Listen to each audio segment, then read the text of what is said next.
Hello everyone, আসসালামু আলাইকুম। আজ আমি আপনাদের মাঝে আরেকটি নতুন ভিডিও নিয়ে হাজির হয়েছি।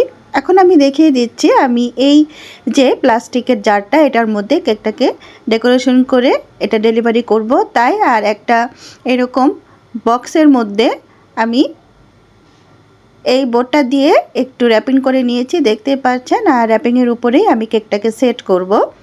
আজকে আমি কেকটা 2.5 পাউন্ড করেছি, আর এটাকে আমি 3টি স্লাইসে স্লাইস করে নিয়েছি। দেখুন ভেতরের অংশটা খুবই পারফেক্ট ছিল। আর আমি এই কেকটাকে কাটার সময় একটু বাঁকা হয়ে গিয়েছিল, তাই আমি কেকটাকে একটু ভালো করে সেট করার জন্য উপরি অংশতে একটু কেক দিয়ে জোড়াতালি দিয়েছি আর কি। তো আমি আজকে হুইপ ক্রিম ইউজ করছি টপিক্যালে। আমি বরাবরই টপিক্যাল হুইপ ক্রিমটা ইউজ করি, আর টপিক্যাল হুইপ ক্রিমটা কিন্তু খুব ভালো একটা ভ্যানিলা ফ্লেভার দেয়, আপনারাও ইউজ করতে পারেন। তো আমি কেকের উপরে ক্রিমটা দিয়ে এর উপরে দিয়ে দিচ্ছি চকলেট, আর এটা হচ্ছে হোয়াইট চকলেট গানাশ। অবশ্যই ভ্যানিলা কেক করার সময় কিন্তু হোয়াইট চকলেট গানাশটা দেওয়ার চেষ্টা করবেন, আর এই গানাশটা দিলে কিন্তু খেতে আলহামদুলিল্লাহ অনেক মজার হয় কেকটা। তো আমি এই কেকটার প্রথম স্লাইসটা খুব ভালো করে সেট করে নিচ্ছি বোর্ডটার ওপর। এখন আমি এর উপরে কিছু বাদাম আর কিশমিশ আর হচ্ছে কিছু মুরব্বা দিয়ে দিব। যেহেতু কেকটা আমি একটু স্পেশাল একটা মানুষের জন্য করেছি, তো এই কেকটাকে আমি সেইভাবে ডেকোরেশন করেছি, একটু ভালোভাবেই করেছি আমার একটা ছোট্ট সোনামণির জন্য। তো এই যে এই কাজটা আমি করছি, বাবুটা অনেক ছোট, বাট যারা খাবে তারা যাতে একটু টেস্টটা ভালো পায় এই জন্যই চেরি দিয়ে দিয়েছি মাঝখানে আমি। তো চেরিটা দেওয়ার পর কেকটার উপরে একটু ক্রিম দিয়েছি, দিয়ে কেকটাকে ভালো করে সেট করেছি, যাতে করে কেকের চারপাশে এই যে আমি যে বাদাম কিশমিশ এগুলো ইউজ করেছি সেগুলো যাতে ছড়িয়ে ছিটে না পড়ে যায়, যাতে কেকটার সাথে সেট হয়ে লেগে থাকে, এটাই হচ্ছে ব্যাপার। আর এই কেকটা কিন্তু খেতে আলহামদুলিল্লাহ খুব ভালো ছিল, যদিও বা কেকটা একটু সমস্যা হয়েছে নেওয়ার সময়, কিন্তু ভালো ছিল। তো উপরের অংশতেও আমি দিয়েছি খুব ভালো করে আমি সুগার সিরাপ করে নিলাম, কারণ উপরের অংশটা কিন্তু একটু ড্রাই থাকে। অবশ্যই সুগার সিরাপটা বেশি পরিমাণে দেওয়ার চেষ্টা করবেন। তো আপনারা যারা নতুন এসেছেন আমার চ্যানেলে, অবশ্যই আমার চ্যানেলটা সাবস্ক্রাইব করে দেবেন, আর পাশে থাকা বেল আইকনটা অন করে দেবেন, যাতে করে আমার নিত্য নতুন সকল ভিডিও নোটিফিকেশন পেয়ে যান। আর যদি ভিডিওটি ভালো লাগে অবশ্যই একটি লাইক দিয়ে দেবেন।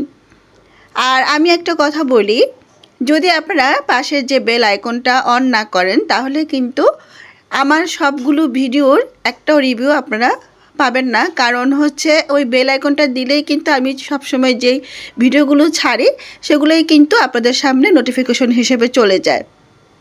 তো অনেকেই আপনারা আমাকে বলে থাকেন যে আমি আপনার ভিডিওটা দেখতে পাচ্ছি না কেন, এই জন্যই আপনারা দেখতে পাচ্ছেন না বা হচ্ছে আপনাদের মাঝে পৌঁছাচ্ছে না।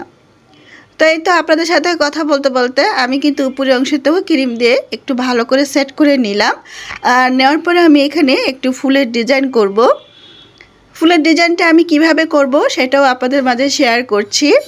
আর এই কেকটা কিন্তু খুবই আমি যত্ন সহকারে করেছি, আমি সব কেকই যত্ন সহকারে করি, কিন্তু ভিতরের অংশতে আমি একটু স্পেশালভাবে আমার মতো করে ইনগ্রিডিয়েন্টসগুলো আমি ইউজ করেছি।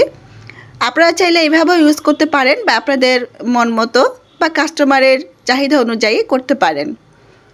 এখন আমি এর উপরে কিন্তু যেই ব্রাশটা দিয়ে আমি সুগার সিরাপ ইউজ করতাম, একটা সিলিকনের ব্রাশ ছিল, সেটা দিয়ে আমি উপরের অংশতে এবং সাইডে খুব ভালো করে কাজ করে নিয়েছি। এবং একটি বড় সাইজের স্টার নজল দিয়ে দেখতে পাচ্ছেন আমি এখানে একটু অরেঞ্জ, একটু হোয়াইট আর একটু ইয়েলো দিয়ে আমি এই যে কেকের উপরের ফুলের কালারটা করেছি। কালারটা কিন্তু ক্যামেরার জন্য একটু সাদা এসেছে, আপনারা এর জন্য আমাকে ক্ষমা সুন্দর দৃষ্টিতে দেখবেন। আর দেখতে পাচ্ছেন আমি কিন্তু গোলাপ ফুলগুলো করার পর চারপাশ থেকে একটু করে ফুল চেপে চেপে দিয়ে দিচ্ছি। তো এটার উপরে আমি ফুল দেওয়ার পর আমি কিন্তু এর উপরে একটু হোয়াইট কালার ফুল ইউজ করব। তার আগে আমি সাইড থেকে আবারও একটু চাপ দিয়ে কিছু চেরি ফুলের মতো করে নিচ্ছি। দেখতে পাচ্ছেন আমি ফুলগুলো কিন্তু খুব ছোট করে দিয়ে দিচ্ছি, মাঝখানে একটু গ্যাপ রেখে, যাতে করে মাঝখানে আমি আরেকটু ফুল ইউজ করতে পারি। তো দেখতে পাচ্ছেন আমি কিন্তু একটু হোয়াইট কালারের ফুলগুলো দিয়ে উপরের অংশতে একটু ফুল দিয়ে দিচ্ছি। আর ফুলগুলো কত সুন্দর হচ্ছে কেকের উপরে। তো এই তো দেখতেই পাচ্ছেন আমার কিন্তু ডেকোরেশনটা অনেকটা শেষ পর্যায়ে। আমি নিচের অংশতেও দিয়েছি এবং মাঝখানে কিছু চেরি দিয়েছি।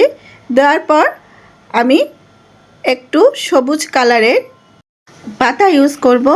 আর আমি এই কাজটা করব একটা নিপ নজলের সাহায্যে।